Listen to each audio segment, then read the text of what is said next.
MLA గారైనటువంటి ఉగ్ర నరసింహారెడ్డి గారు నిధులు రాబట్టి బిల్డింగ్ ని పూర్తి చేసి విద్యార్థులందరికీ మెరుగైన వసతులు కల్పించడం జరిగింది.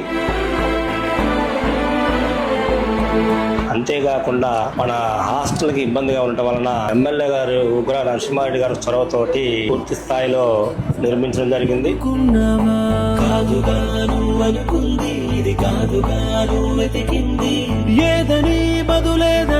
మన కూటమి ప్రభుత్వం వచ్చిన తర్వాత ఈ సన్న బియ్యం వేయటం గానీ, పిల్లలకు నాణ్యమైనటువంటి పోషకాలతో కూడినటువంటి ఆహారం అందించడంలో గానీ,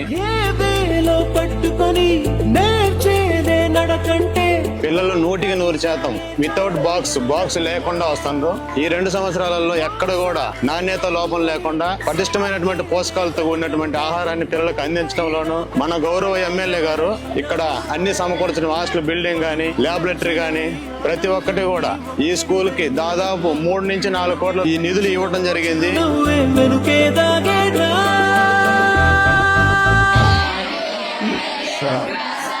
ఈ మధ్య కాలంలో వచ్చినటువంటి నియోజకవర్గానికి ఒక లీప్ స్కూల్ గా కంచరపల్లి హై స్కూల్ ని సెలెక్ట్ చేయడమైంది. దీని వెనుక ఉన్నటువంటి మన ఎమ్మెల్యే గౌరవనీయులైన ముక్కు ఉగ్ర నరసింహారెడ్డి గారు చొరవతోటి ఇది సాధ్యమైంది.